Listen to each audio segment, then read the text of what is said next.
ఇప్పుడు charitable trust ఇక్కడ ఎందుకు నేను మొదలు పెడుతున్నానంటే, నేను ఇప్పుడు ఇల్లు ఉంది నాకు, కారులో వెళ్తున్నాను, చాలా సంతోషంగా ఉన్నాను. దీని అన్నిటికి కారణం ఏంటంటే, నేను ఫస్ట్ డ్యాన్స్ మాస్టర్గా ఇక్కడ వచ్చి చిరంజీవి గారు నన్ను సెలెక్ట్ చేసి నువ్వు బాగా వస్తారా అని చెప్పారు. ఆయన ఆశీర్వాదం వల్లనే నేను ఇప్పుడు ఈ స్టేజ్లో ఉన్నాను. ఆయన మాత్రమే హిట్లర్ పిక్చర్లో నాకు డ్యాన్స్ మాస్టర్గా ఛాన్స్ ఇవ్వకపోయినా నేను నంబర్ 1 డ్యాన్స్ మాస్టర్గా అయ్యేవాడిని కాదు. నాగార్జున గారు పిలిచి డైరెక్షన్ చేసి ఇచ్చేవాళ్ళు కాదు.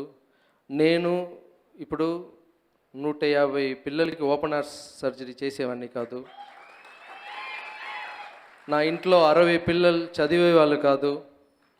ఫిజికల్ ఛాలెంజ్కి డ్యాన్స్ నేర్పించేవాడిని కాదు. ఇది అన్నిటికీ బేస్ ఎక్కడంటే, నన్ను ఇండస్ట్రీకి తీసుకొచ్చిన సూపర్ స్టార్ రజనీకాంత్ గారు. తర్వాత ఈ ఇండస్ట్రీలో నన్ను ఆశీర్వాదం చేసి వాళ్ళ ఇంటి పిల్లలాగా నన్ను చూసుకుంటారు చిరంజీవి అన్నయ్య. సో అలాగే ఈ టైంలో నాగార్జున బాబు కూడా నేను థ్యాంక్స్ చెప్పుకున్నాను. ఆయన డైరెక్షన్ ఛాన్స్ ఇవ్వకపోయినా నేను ఇలాంటి ఫిల్మ్ చేయలేను. ఈ సందర్భంగా అరవింద్ గారికి నేను ఫోన్ చేసి అడిగాను, సార్ మీరు రావాలి సార్, మీ ఆశీర్వాదం కావాలి సార్ని. అరవింద్ గారు ఎప్పుడు డ్యాన్సర్గా ఉన్నప్పటి నుంచి తెలుసు.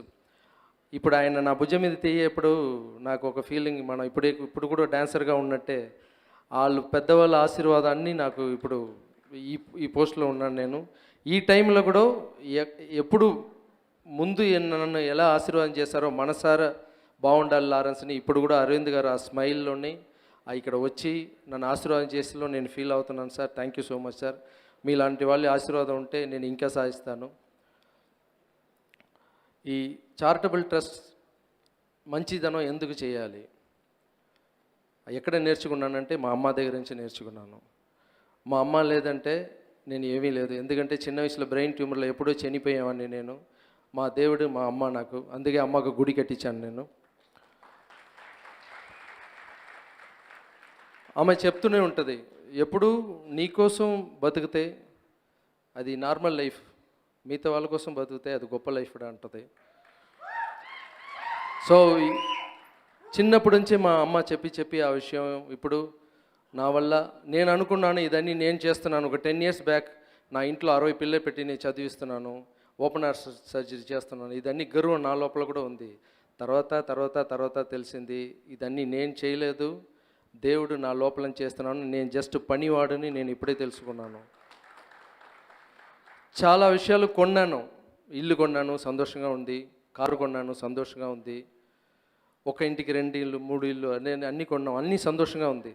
కానీ ఇచ్చేప్పుడు ఒక సంతోషం ఉంది.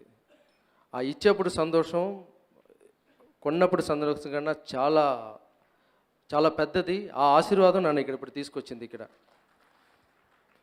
సో డబ్బులు నేను ముందు అనుకున్నాను, ప్రొడ్యూసర్ ఇస్తున్నారు నాకు అని, ప్రొడ్యూసరే ఇస్తున్నారు కష్టపడి, అదన్నీ ఓకే. బట్ స్టార్టింగ్ ఎక్కడ, ఒక చెట్టు వస్తుందంటే ఆ స్టార్టింగ్ ఎక్కడ చూస్తే, నీ కాంచనా పిక్చర్ ఫస్ట్ రిలీజ్ అయ్యేప్పుడు థియేటర్ బయట కూర్చొని నా పిక్చర్ ఫుల్గా ఆడుతుంది, బయట నుంచి ఎంజాయ్ చేస్తున్నాను లోపల పాప్కార్న్ తింటూనే.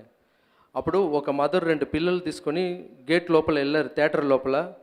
అక్కడ ఫుల్ అయిపోయింది, డోర్ క్లోజ్ చేసేశారు. ఆ 2 పిల్లలు కింద పడి ఏడుస్తున్నారు. ఆ మదరు ఇక్కడి నుంచి డబ్బులు, ఇక్కడి నుంచి ఎక్కడెక్కడో వెళ్ళి బ్లాక్ టికెట్ కొనుక్కొని లోపల వెళ్ళారు. నాకు అన్నముట్ల నీళ్ళు అప్పుడు. సో మనకు డబ్బులు ఎక్కడి నుంచి వస్తుందంటే, అక్కడ టికెట్, ఆ మదర్ టికెట్ కొని చూడండి, అక్కడి నుంచి నాకు డబ్బులు ఇక్కడ వస్తుంది నాకు. సో అక్కడి నుంచి థియేటర్ నుంచి డిస్ట్రిబ్యూటర్స్ నుంచి ప్రొడ్యూసర్ దగ్గర నుంచి మనకు వస్తుంది. సో బేస్ ఎక్కడ ఉందంటే అక్కడ ఉంది. సో మనకు మంచి చేసే వాళ్ళకి మనం ఏదైనా సహాయం చేయాలి. అలాగే చెన్నైలో ఇక్కడ పట్టాసుని ఒక ఫిల్మ్ రిలీజ్ అయింది, అది అక్కడ నేను చేశాను, మొట్ట శివ గెట్ట శివ అని. ఆ స్టేజ్ మీద ఈ మాట చెప్పి నేను ఫస్ట్ అడ్వాన్స్ తీసుకున్నప్పుడు 1 crore పబ్లిక్కి సర్వీస్ చేయాలని చెప్పేసి 1 crore ఇచ్చాను అక్కడ. అలాగే అప్పుడప్పుడు అనుకునే ఉంటాను, డ్యాన్స్ మాస్టర్ కానీ మనం పెరిగింది అక్కడే కదా, ఆంధ్రాలే కదా, మనం హైదరాబాద్లో ఏదో ఒక స్టార్ట్ చేయాలి, మంచి టైం చూసి స్టార్ట్ చేయాలి అనుకున్నాను. అది ఇప్పుడు నాకు మైండ్లో బట్టి మా అమ్మ కూడా ఇది మంచి టైం స్టార్ట్ చేయమని చెప్పింది, అందుకే ఇక్కడ స్టార్ట్ చేస్తున్నాను. ఫస్ట్ మనం స్టార్ట్ చేసే ముందు మిగతా వాళ్ళ దగ్గర తీసుకుని నేను ఎప్పుడు స్టార్ట్ చేయలేదు. ఎందుకంటే ఇంట్లో 60 మంది పిల్లలు చదువుతున్నారంటే మిగతా వాళ్ళు అయితే ఇప్పుడు ట్రస్ట్ బయట పెట్టి రెంట్కి తీసుకుని ఏదో చేస్తారు. నా ఇంట్లోనే ఫస్ట్ స్టార్ట్ చేశాను, మన ఇస్తేనే మిగతా వాళ్ళు ఇస్తారని చెప్పేసి. అలాగే హైదరాబాద్లో స్టార్ట్ చేసే ఈ ట్రస్ట్కి ఫస్ట్ నేను 50 lakhs ఇస్తున్నాను. ఆ 50 lakhsలో ఓపెన్ హార్ట్ సర్జరీ చేయాలని ఆశ ఇక్కడ ఉన్న వాళ్ళకి ఎవరికైనా అలాంటి ప్రాబ్లం ఉంటే నన్ను కాంటాక్ట్ చేయండి. అలాగే చదువుకు చాలా కష్టపడి ఉంటే వాళ్ళు కూడా ప్లీజ్ కాంటాక్ట్ చేయండి. నా వల్ల ఈ ఈ ఈ రోజుల నుంచి మనం తెలుగు వాళ్ళు కూడా, ఎందుకంటే నాకు తమిళ్లో ఎంత బిజినెస్ అవుతుందో, ఎంత బాగా వెళ్తుందో, తెలుగులో కూడా నాకు అలా అవుతుంది. నేను తప్పకుండా ఇక్కడ కూడా చేయాలి. సో మీ ఆశీర్వాదం అన్నీ కావాలి. ఈ అన్నిటికన్నా చిరంజీవి గారికి నేను ఫోన్ చేసి, అన్నయ్య నేను వచ్చి ఇలాగ ట్రస్ట్ స్టార్ట్ చేస్తున్నాను అన్నయ్య, కాంచన పిక్చర్లో మీరు ఒక్కసారి వస్తే బాగుంటుందని.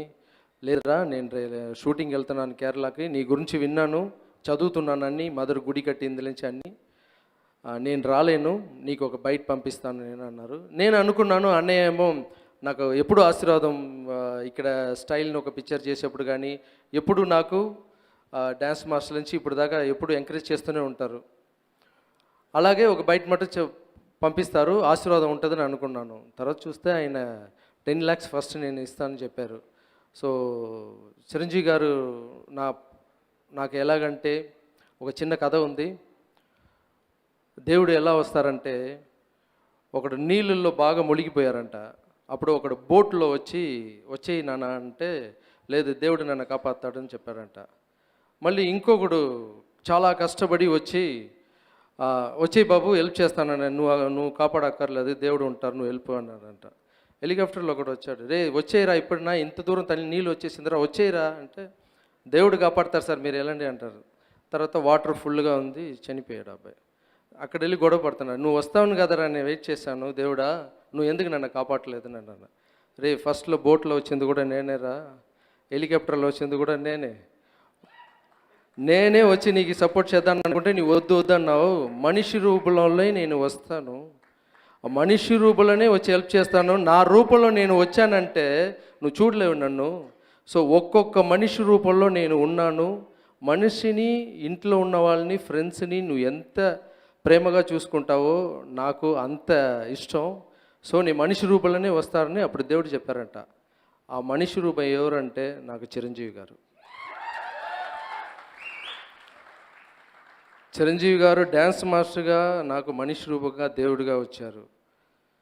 సో ఆయన ఆశీర్వాదం ఉంటే నేను ఈ హైదరాబాద్లో, ఆంధ్రాలో కానీ ఎక్కడైనా ఈ చారిటబుల్ ట్రస్ట్ చాలా పెద్ద రేంజ్కి తీసుకెళ్ళి, నా వల్ల ఆయన హెల్ప్ని చెప్పకూడదు, ఇది నేను చెయ్యాలి, ఎందుకంటే మీ దగ్గర నుంచి డబ్బులు తీసుకున్నా నేను చెయ్యాలి.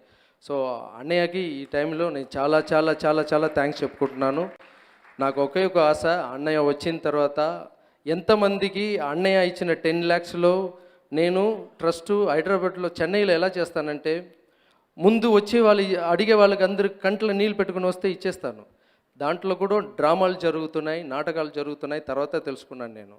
నా ట్రస్ట్ వచ్చే ముందు వరకు బాగా జ్యువెల్స్ అన్నీ వేసుకుని వస్తారు. నేను ఒక మాడి మీద నుంచి చూస్తున్నాను, నా ట్రస్ట్కి వచ్చే ముందు ఇదన్నీ తీసేసి ఇక్కడ వచ్చి నా ముందు ఏడ్చారు. అప్పుడు అనుకున్నాను, ఇది హెల్ప్ చేస్తే కూడా కరెక్ట్ అయిన మనిషికి ఆ డబ్బులు వెళ్ళాలి, ఎందుకు మనం కూడా కష్టపడుతున్నాం. చిరంజీవి అని ఇచ్చే ఆ 10 lakhsని నేనే ఈ షూటింగ్ ఫినిష్ అయిన తర్వాత ఎక్కడ కష్టపడే వాళ్ళు ఉన్నారో వాళ్ళ ఇంటికి వెళ్ళి, వాళ్ళు ఎవరు కష్టపడుతున్నారు, వాళ్ళకి ఎంత సహాయం కావాలో కరెక్ట్గా తెలుసుకుని, ఆ హెల్ప్ చేసే వాళ్ళు ఎవరెవరు, అన్నయ్య ఇచ్చిన 10 lakhs ఎవరెవరు హెల్ప్ పొందుతున్నారో వాళ్ళందరినీ తీసుకొచ్చి అన్నయ్య ముందు ఒక స్టిల్ చేసి, అన్నయ్య మీరు ఇచ్చిన డబ్బులు వీళ్ళందరూ హెల్ప్ చేరిందని అని చెప్పాలి. అన్నయ్య తప్పకుండా ఆ ఫంక్షన్కి వస్తారు. ఈ సందర్భంలో నాకు డ్యాన్స్ మాస్టర్గా ఛాన్స్ ఇచ్చిన అందరు హీరోకి థ్యాంక్స్ చెప్పుకున్నాను. ఎందుకంటే నేను కష్టపడేటప్పుడు వాళ్ళు ఛాన్స్ ఇవ్వలేదంటే నేను ఈ పొజిషన్ వచ్చినవి కాదు. అలాగే ఇక్కడ ఉన్న డైరెక్టర్లకి, ఇక్కడ వచ్చిన ప్రొడ్యూసర్ వాళ్ళకి అందరికీ థ్యాంక్స్, మీడియా వాళ్ళకి థ్యాంక్స్. ఈ ట్రస్ట్ బాగా రావాలని ఇక్కడ ఉన్న వాళ్ళు మీ ఆశీర్వాదం కావాలి. Thank you so much.